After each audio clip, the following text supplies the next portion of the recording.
Hello बच्चों, तो कैसे हैं आप सब। लिचम ऑनलाइन प्लेटफॉर्म पे आप सबका बहुत बहुत स्वागत है। तो आज हम आप लोग को फिजिक्स में बताने जा रहे हैं दर्पण सूत्र को कैसे प्रूव करेंगे। ठीक है, जो आपको बोर्ड एग्जाम की वजह से बहुत इंपॉर्टेंट है। क्वेश्चन 5 नंबर में पूछता है कि दर्पण सूत्र क्या है, दर्पण सूत्र को प्रूव कीजिए। तो आज हम आप लोग को दर्पण सूत्र सिद्ध करने जा रहे हैं। तो आप लोग ध्यान से कॉपी कलम निकाल लीजिए और उसको ध्यान से नोट कर लीजिएगा और बढ़िया से सीख लीजिएगा। पहले अवतल दर्पण में बताते हैं, उसके बाद हम उत्तल दर्पण में बता देंगे। ध्यान से आप लोग को सीख लीजिएगा। जब और यदि कह दिया जाए केवल आपको कि दर्पण सूत्र को सिद्ध कीजिए, तो कोई एक दर्पण में जिसमें आपको सहूलियत होगा आरेख खींचने के लिए, तो किरण आरेख खींचने के लिए वो खींच करके आप बता दीजिएगा। और यदि स्पष्ट कर दे कि अवतल दर्पण में दर्पण सूत्र को दर्शाइए या उत्तल दर्पण में दर्पण सूत्र को का व्यंजक प्राप्त करें, तो उस पर बनाना पड़ेगा आप लोग को। तो चलिए हम सबसे पहले हम अवतल दर्पण में क्या करते हैं, तो दर्पण सूत्र को क्या करते हैं, प्रूव करते हैं। तो दर्पण सूत्र है क्या, ध्यान से देखिए।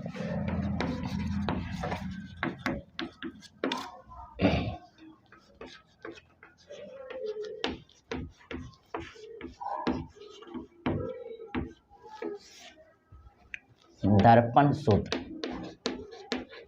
Mirror formula. दर्पण सूत्र जो क्या है, दर्पण सूत्र आपको पता है 1/v + 1/u बराबर 1/f होता है, ये ना। तो अब यहाँ पे देखिए दर्पण सूत्र हम परिभाषा लिखते हुए इसको कर रहे हैं प्रूफ। तो दर्पण सूत्र तो प्रतिबिंब दूरी, वस्तु दूरी और फोकस दूरी के बीच जो संबंध है वह है कि किसी दर्पण में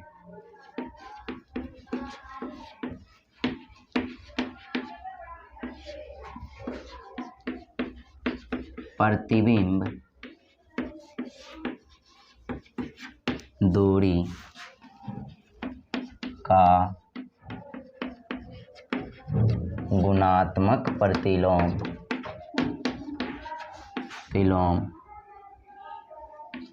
व वस्तु दूरी का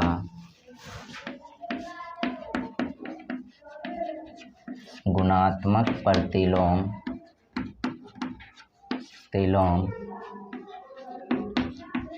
फोकस प्रतिलोम का योग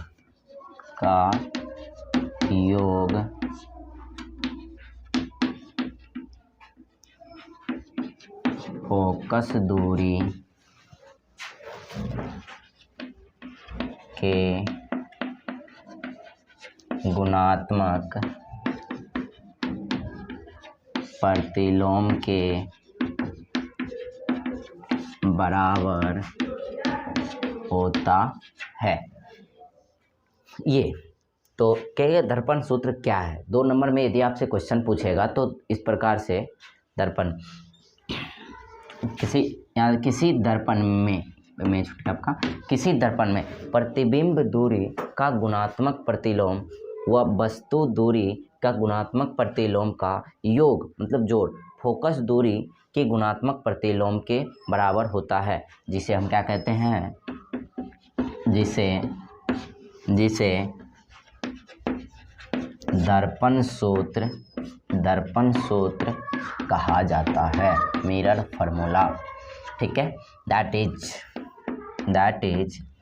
1/v मतलब प्रतिबिंब दूरी का गुणात्मक प्रतिलोम, v प्रतिबिंब दूरी है तो उसका गुणात्मक प्रतिलोम 1/v + 1/u वस्तु दूरी का गुणात्मक प्रतिलोम, प्रतिबिंब दूरी का गुणात्मक प्रतिलोम वस्तु दूरी के गुणात्मक प्रतिलोम का योग फोकस दूरी के गुणात्मक प्रतिलोम के बराबर होता है, जिसे हम दर्पण सूत्र कहते हैं। इसे हम क्या कहते हैं, दर्पण सूत्र, मिरर फार्मूला बोलते हैं। ठीक है, अब इसका हम इसके व्यंजक का ये 1/v + 1/u बराबर 1/f होता है, इसका हम व्यंजक प्राप्त करेंगे।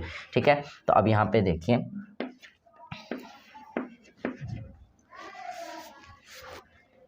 अवतल दर्पण में हम ले लेते हैं पहले। अवतल दर्पण में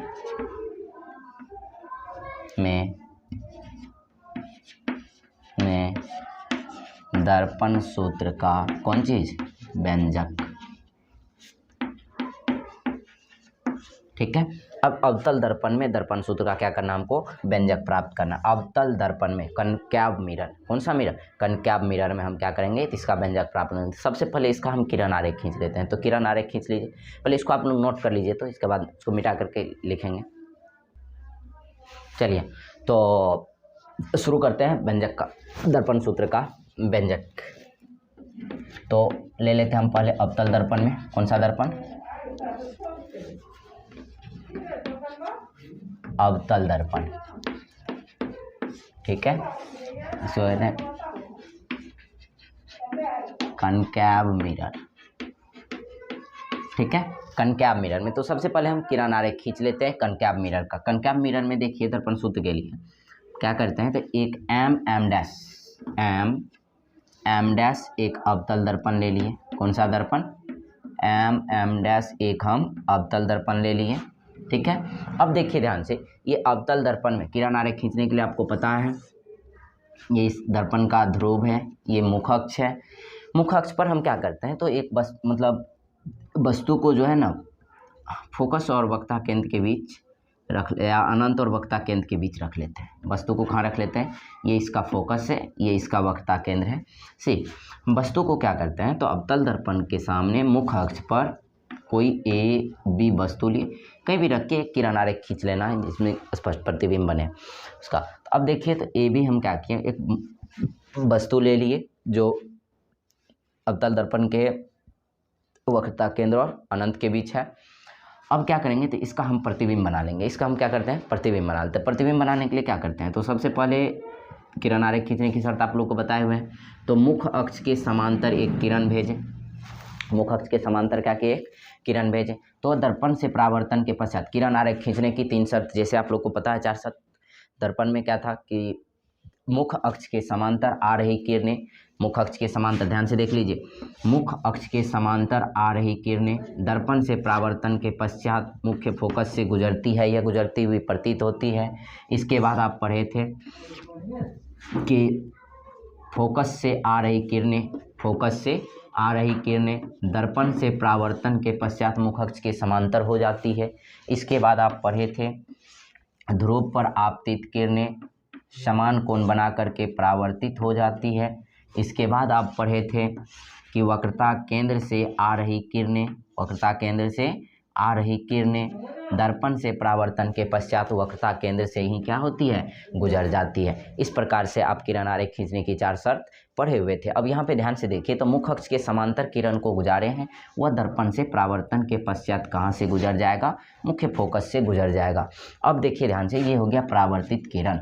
अब यहाँ देखिए, तो एक किरण और किसी भी वस्तु का प्रतिबिंब बनाने के लिए कम से कम 2 किरण खींचना पड़ता है, ठीक है। अब यहाँ पे देखिए, तो एक किरण हम क्या करते हैं, तो वस्तु ए से खींच देते हैं ध्रुव पर, जो समान कोण बनाकर क्या हो जाएगा, वापस हो जाएगा। तो इस प्रकार से ये आपतित किरण थीटा कोण बना के, अब थीटा कोण बना के वापस होगा, थीटा कोण बना के इस प्रकार से वस्तु किरण वापस हो गई, ये भी कोण कितना, थीटा। अब क्या करेंगे, तो जो परावर्तित किरण, आपतित किरण का जो इंटरसेक्टिंग पॉइंट होता है वहाँ ऑब्जेक्ट होता है, और रिफ्लेक्टेड रे या रिफ्रैक्टेड रे बोलेंगे, परावर्तित या अपवर्तित किरण का जो प्रतिच्छेद बिंदु होता है वहाँ क्या होता है, ऑब्जेक्ट और इमेज। यहाँ कौन चीज़ बनेगा, तो वास्तविक एवं उल्टा प्रतिबिंब बनेगा। ये ए डैश बी डैश, ये हो गया ए बी वस्तु है, ए डैश बी डैश प्रतिबिंब है। ये कौन, ध्यान से देखिए 90 डिग्री, ये भी मुख अक्ष के लंबवत है। इस प्रकार से हो गया। अब आपको पता होगा दर्पण में कोई भी दूरी जो है वो किरण आरेख बन गया। अब दर्पण में जो कोई भी दूरी मेजर करते हैं वो कहाँ से मेजर करते हैं, तो दर्पण में कोई भी दूरी हम मेजर करते हैं उसके ध्रुव से। कहाँ से, ध्रुव से। अब यहाँ देखिए, तो ध्रुव से जब हम दूरी मेजर करेंगे तो वह कितना, mm डैश। अब देखिए, तो ध्रुव से लेकर के फोकस तक के बीच की दूरी को कहते हैं फोकस दूरी। ध्रुव से लेकर के फोकस तक के दूरी को फोकस दूरी। प्रतिबिंब से लेकर के, मतलब ध्रुव से लेकर के प्रतिबिंब तक के दूरी को क्या कहते हैं हम, प्रतिबिंब दूरी। वस्तु जहाँ पर है, वस्तु से, ध्रुव से लेकर के वस्तु तक के दूरी को क्या कहते हैं हम, वस्तु दूरी, ठीक है। इस प्रकार से ये हो गया फोकस दूरी, प्रतिबिंब दूरी और वस्तु दूरी। अपना संबंध भी क्या निकालना है, दर्पण सूत्र को 1/v + 1/u बराबर 1/f का सत्यापन करना है। ये ना कि 1/v + 1/u बराबर 1/f का सत्यापन करना है। अब ध्यान से देखिए, तो u v f यहाँ पे दर्शा दिए हैं। अब इसमें जो सब हम किए हैं उसको क्या करेंगे, पहले लिख लेंगे। तो गिवन जो दिया हुआ है या जो किरण आरेख खींचे हैं। तो सबसे पहले उनमें माना, 5 नंबर में पूछेगा तो आपको लिखना पड़ेगा, माना M1 कौन सा दर्पण है, M1 अवतल दर्पण है जिसके सामने प्रिंसिपल एक्सिस पर मुख्य अक्ष पर, इसके सामने मुख्य अक्ष पर ए बी कोई वस्तु अनंत एवं कहाँ पे, सी मतलब वक्ता केंद्र सी के, अनंत एवं वक्ता केंद्र सी के बीच रखा है, जिसका क्या हो रहा है, वास्तविक एवं उल्टा प्रतिबिंब, जिसका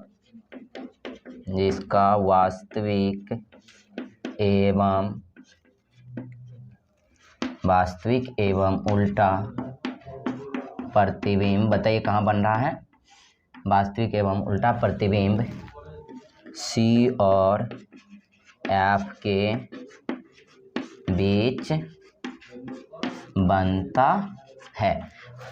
चलिए यहाँ इतना कम से कम इतना लिख देंगे।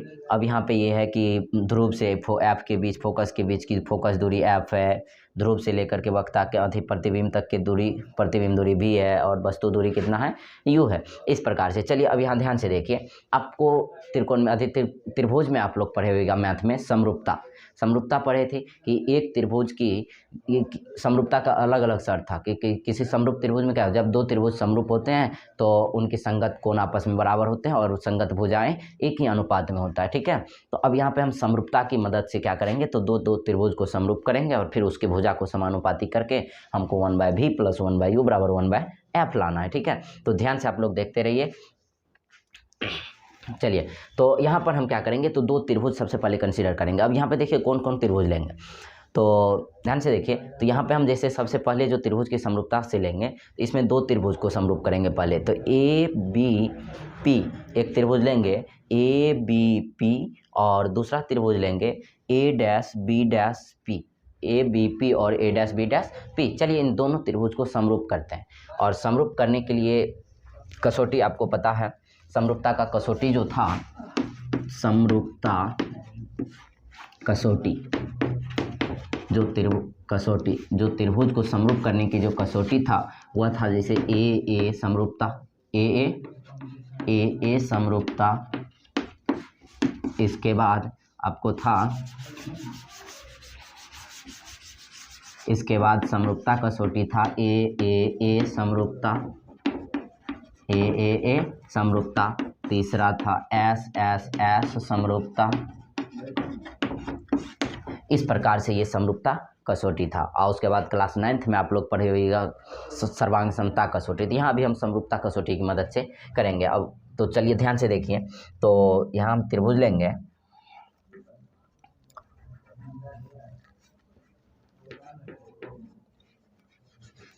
प्रूफ टू प्रूव क्या लाना है वो तो आपको पता है, टू प्रूव सिद्ध क्या करना है, 1/v + 1/u बराबर 1/f, यही प्रूफ करना है। चलिए तो यहाँ पे प्रूफ, चलिए उस साइड लिखते हैं, आपको दिखाई देगा।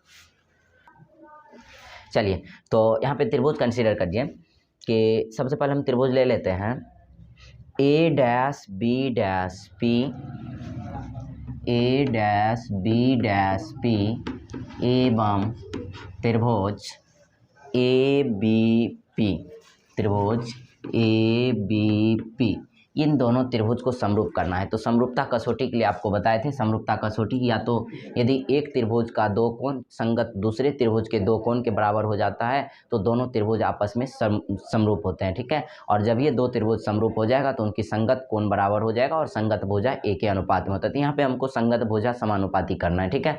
अब यहाँ ध्यान से देखिए तो A dash B dash P एवं ए बी पी त्रिभुज में नाम है, देखिए ध्यान से, तो A dash B dash P में बी डैश पर कितना कोण बन रहा है 90 डिग्री।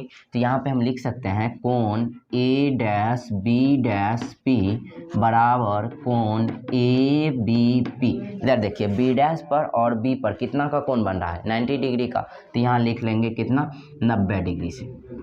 ये कौन चीज़ हो गया 90 डिग्री से, 90 डिग्री से। इसके बाद देखिए ध्यान से यहाँ पे एक कोण को और बराबर खोजना है। तो इसमें देखिए और कौन सा कोण है, तो एक है यहाँ पर ध्रुव पर देखिए समान कोण बराबर, ध्रुव पर आपतित किरणें समान कोण बनाकर वापस परावर्तित हो जाती है।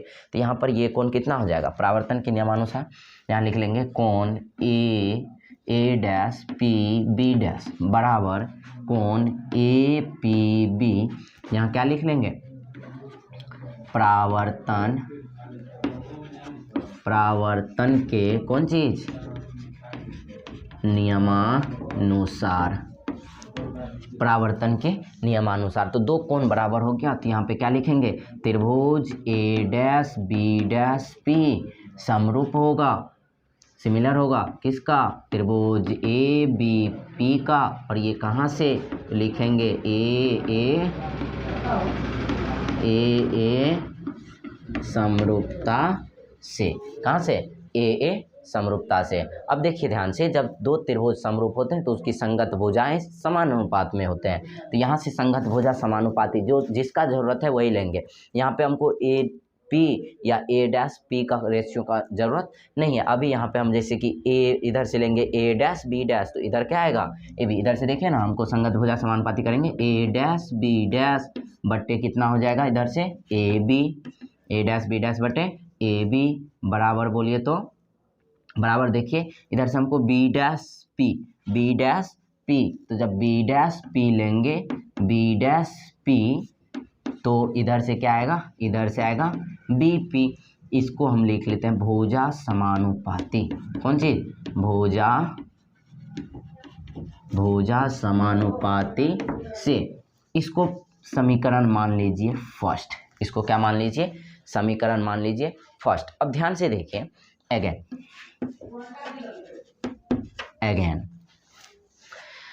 अब यहाँ देखिए तो दो त्रिभुज और कंसीडर करना है और दो त्रिभुज को समरूप फिर से करना है, तब भुजा समानुपाती उसका करके तब जा करके होगा। तो यहाँ पे एक बार और त्रिभुज दो को लेना है, वो क्या लेना है तो यहाँ ध्यान से देखिए हम यहाँ से क्या करते हैं तो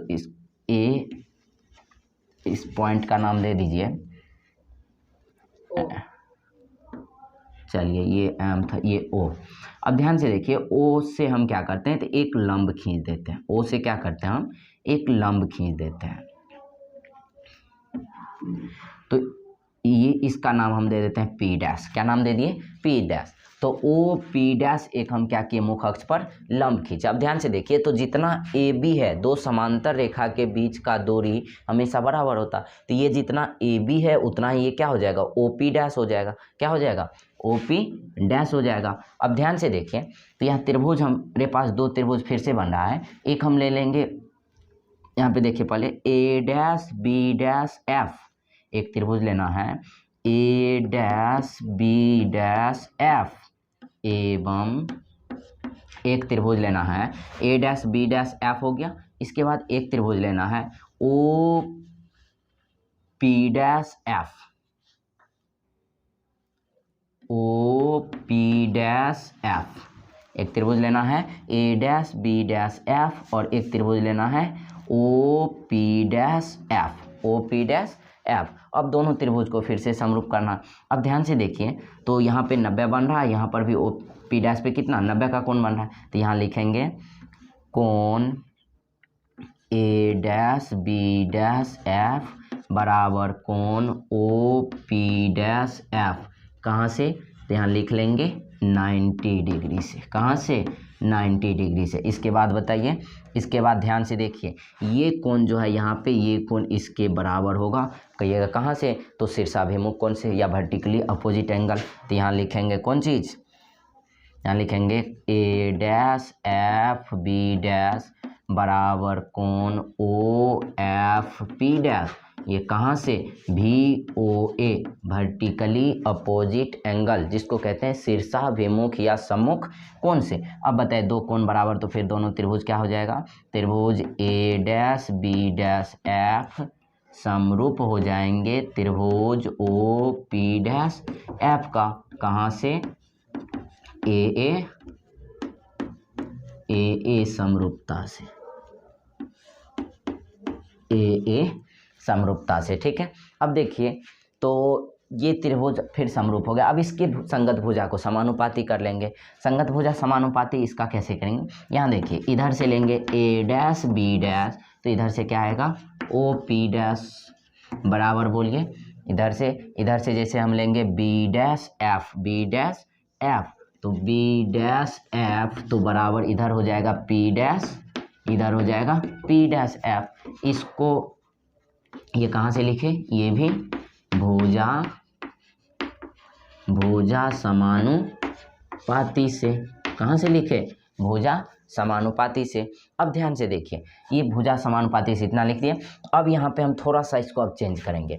अब ये देखिए, ये पी डैश और ये पी डैश पॉइंट और पी जो है वह क्या है, दर्पण, मतलब पी डैश पॉइंट जो है पी के जब बहुत निकट हो तो क्या हो जाएगा, जब कहने का मतलब ये जब दर्पण का द्वारक जब बहुत छोटा होता है तो ये पी डैश पॉइंट क्या हो जाएगा, पी के करीब हो जाएगा, मतलब पी डैश पॉइंट जो है वह पी होगा। और जब पी पर चल जाएगा तो क्योंकि कोई भी दूरी जो मेजर करेंगे वह पी से मेजर करते हैं, इसलिए पी से एफ, तो इसलिए पी डैश पॉइंट।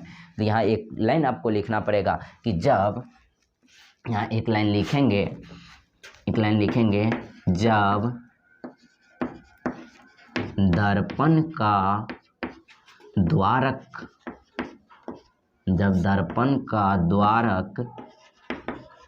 बहुत छोटा हो तो P dash tends to P. P dash tends to P का मतलब हुआ कि पी डैश जो है वो लगभग क्या है, पी है। और जब P dash tends to P होगा तो आपको पता होना चाहिए कि ये पी डैश से अब कोई भी दूरी, यहाँ देखिए क्या लिखा है, पी डैश एफ लिखा हुआ, इसको हम पी एफ लिख सकते हैं। यहाँ पे आप देखिए, अब बी डैश एफ, तो बस पी डैश एफ को क्या लिख लेंगे, तब पी डैश एफ को हम पी डैश एफ जो है उसको क्या लिख लेंगे, पी डैश एफ को लिख लेंगे हम पी एफ। चलिए, तो यहाँ से हो जाएगा पी डैश एफ बराबर क्या लिख लेंगे, पी एफ। ठीक है, अब ध्यान से देखिए, बी डैश एफ हो गया उधर। ठीक है, चलिए, तो यहाँ तक। अब हम क्या करेंगे, दोनों समीकरण को देखिए, तो दोनों समीकरण इसको जब चेंज करेंगे तो यहाँ से समीकरण पी डैश एफ की जगह क्या रख लेंगे, पी एफ रख लेंगे, पी डैश एफ की जगह क्या रख लेंगे, पी डैश एफ की जगह पी एफ रखेंगे, क्या रखेंगे, पी एफ। अब लिखेंगे फ्रॉम फर्स्ट एंड सेकेंड।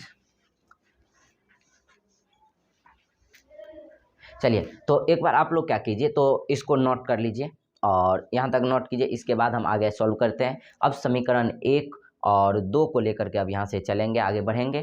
ठीक है, और यहाँ से एक लाइन हम अब लिख लेते हैं यहाँ पे। यहाँ देखिए क्या हो जाएगा, तो ए डैश बी डैश बट ए बी बराबर, बताइए तो बराबर, ए बी नहीं ओ पी है ना, तो ओ पी डैश है, ओ पी डैश। अब बताइए ओ पी डैश जो है किसके बराबर है, O P dash A B के बराबर होगा कि नहीं होगा। तो यहाँ पे हम ये भी लिख लेते हैं, और ओ पी डैश जो है वह किसके बराबर, क्योंकि दो समांतर रेखाओं के बीच का दूरी जो होता है वह हमेशा बराबर, यदि ये एच होगा तो ये भी कितना होगा, एच होगा। तो ओ पी डैश को हम क्या लिख सकते हैं, ओ पी डैश को ओ पी, या ओ पी डैश को हम किसके, ए बी के बराबर लिख सकते हैं। तो यहाँ ओ पी डैश की जगह ए बी रखेंगे। अब बताइए ए डैश बी डैश, अब बट्टे क्या रखेंगे, यहाँ ओ पी डैश है, ओ पी डैश की जगह क्या रखेंगे, ए बी, तो यहाँ हो गया ए बी। इसके बाद देखिए बी डैश एफ बराबर बी डैश एफ बट्टे, अब देखिए कितना है, P dash F. P dash F को देखिए, पी डैश एफ को क्या लिख सकते हैं, पी एफ, तो यहाँ रखेंगे पी एफ। समीकरण, इसको मान लीजिए सेकेंड। अब फर्स्ट और सेकेंड से आगे बढ़ेंगे। देखिए दोनों का LHS a dash b dash बट्टे A B, a dash b dash बट्टे ए बी, जब दोनों का LHS बराबर है तो RHS भी क्या होगा, बराबर होगा। अब दोनों समीकरण से आगे बढ़ते हैं, आप इसको नोट कर लीजिए। इधर से हम इसको इरेज करते हैं। चलिए, तो from first and second, from first and second. अब समीकरण 1 और 2 से बढ़िए आगे, तो दोनों का LHS देखिए सेम है तो RHS क्या होगा, सेम होगा। तो RHS बताइए कितना है, इधर RHS है b डैश p बटे कितना है, b डैश p बटे bp, ही ना है, b डैश p बटे bp। यहाँ देखिए कितना है, b डैश f बटे pf, तो बराबर कितना हो जाएगा, b डैश f बट्टे pf, इन होगा। चलिए अब क्या करते हैं, तो अब सबका वैल्यू रखिए, b डैश p का वैल्यू कितना है, b डैश f का वैल्यू, pf का और bp का, और दर्पण में सभी दूरियां ध्रुव से मापते हैं। अब ध्यान से देखिए, सबसे पहले b डैश p का, तो b dash p, b dash से p का दूरी, तो ये दूरी बताइए कितना है, तो ये प्रतिबिंब है, प्रतिबिंब से दर्पण के ध्रुव और प्रतिबिंब के बीच का दूरी को क्या कहते हैं, प्रतिबिंब दूरी भी होता है, तो भी अपन। इसके बाद बताइए, इसके बाद बताइए दर्पण का ये हो गया भी, ये हो गया भी। इसके बाद है आपको BP, तो BP देखिए कितना है, BP वस्तु दूरी है, B से लेकर के और P तक, ये है कौन सी, दर्पण के ध्रुव और वस्तु तक के दूरी को वस्तु दूरी कहते हैं, U। चलिए बराबर बताइए B dash F, B dash F कितना होगा, तो B डैश F, अब ये बीच का दूरी, इसको ध्यान से देखिए, ये दूरी चाहिए हमको, B डैश F, ये दूरी चाहिए। और जो भी दूरी मापते हैं वो ध्रुव से मापते हैं, ये देखिए बीच का ये दूरी तो हमको पता नहीं है कि ये कितना होगा। इसके लिए देखिए हमको b डैश p का दूरी पता है, b डैश p पता है कि ये v होता है, और p से f ये दूरी पता है कि ये कितना होता है, f होता है। तो क्या टोटल v में से f को यदि सब्ट्रैक्ट कर देंगे तो क्या मिल जाएगा हमको, ये बीच वाला दूरी मिल जाएगा। तो वही करेंगे, यहाँ पे टोटल v है, अब v में से यदि f वाले को हटा देंगे तो ये वाला दूरी हमको मिल जाएगा ना। ये कौन चीज़ है, फोकस और क्या कहते हैं, प्रतिबिंब के बीच का दूरी। तो ये वाला दूरी कितना हो जाएगा, ये वाला दूरी हो जाएगा v माइनस f हो जाएगा, कितना हो जाएगा, v माइनस f। तो यहाँ रखेंगे v माइनस f बटे pf चाहिए, p से लेकर के f तक का, तो p से f तक का दूरी कितना है, f है, ये रख दिए। अब एक चीज़ यहाँ आप लोग ध्यान रखिएगा, जब भी ये मान बैठाते हैं, अब यहाँ पे वस्तु दूरी, प्रतिबिंब दूरी, फोकस दूरी जब भी रखेंगे वो साइन के साथ रखेंगे। और चिन्ह परिपाटी दर्पण में आपको बताए थे कि जब भी दर्पण में दूरी मेजर कीजिए तो दर्पण में जो दूरी मापते हैं वह ध्रुव से मापते हैं, और आपतित प्रकाश की दिशा में जो दूरी लेते हैं वह धनात्मक लेते हैं, आपतित प्रकाश के विपरीत दिशा में मापी गई दूरियां ऋणात्मक लेते हैं, मुख्य अक्ष के ऊपर लंबवत मापी गई दूरी धनात्मक, मुख्य अक्ष के नीचे लंबवत मापी गई दूरी क्या लेते हैं, ऋणात्मक लेते हैं। तो अभी यहाँ देखिए, तो दर्पण के ध्रुव से मुख्य अक्ष आपतित प्रकाश के विपरीत ही मेजर कर रहे हैं, ध्रुव से चलिए दूरी मापने, तो फोकस दूरी विपरीत मेजर कर रहे हैं, बस प्रतिबिंब दूरी विपरीत मेजर कर रहे हैं, वस्तु दूरी सब आपतित प्रकाश, देखिए आपतित प्रकाश का दिशा ये है और दूरी मेजर कर रहे हैं अपोजिट, तो क्या होगा इस प्रकार से माइनस, और सबके सामने जब आप माइनस लगाए तो ये भी माइनस, ये भी माइनस, ये भी माइनस आएगा। तो इस प्रकार से ये सबका सब माइनस आपका क्या हो जाएगा, और एक माइनस फिर यहाँ भी आएगा, तो ये माइनस यहाँ से कैंसिल हो जाता है। इसलिए इसमें तो इस दर्पण में, अवतल दर्पण में तो ये साइन के साथ साइन आप रखिए तो भी नहीं रखिए तो भी फर्क नहीं पड़ता, मतलब सवाल आपका आ जाए, क्योंकि सबका सब क्या है, वस्तु दूरी, प्रतिबिंब और फोकस सबका सब एक ही दिशा में, इसलिए सबका सब साइन कैंसिल हो जाता है। लेकिन उत्तल दर्पण में जब आप करने जाइएगा तो वहाँ पे साइन आपको लिखना पड़ेगा, साइन लिखिएगा तभी, नहीं तो जा करके फिर आपको फॉर्मूला तो नहीं होगा। तो वहाँ पे क्योंकि उसमें प्रतिबिंब बन जाता है आपको दर्पण के उस साइड। तो अब यहाँ पे देखिए, तो हो गया v बाय यू बराबर हो गया v माइनस एफ बट्टे एफ। अब देखिए ध्यान से, इसको इधर मल्टीप्लाई कर दीजिए, इसको इधर मल्टीप्लाई कर दीजिए, तो क्या हो जाएगा, तो u इंटू भी ऐसे लिख लीजिए, तो हो गया वी एफ इक्वल कितना हो जाएगा, u से इधर मल्टीप्लाई होगा तो v माइनस एफ, बताइए कितना होगा, तो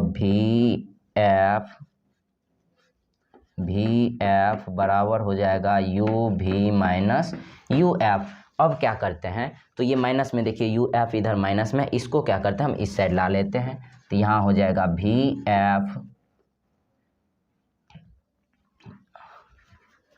यू एफ को इधर लाएंगे तो होगा U F plus V F बराबर इधर बचेगा यू भी। अब क्या करते हैं हम प्रत्येक पदों में यू भी एफ से भाग दे देते हैं। क्या लिखेंगे यहाँ पे, प्रत्येक पदों में यू भी एफ से भाग देने पर, प्रत्येक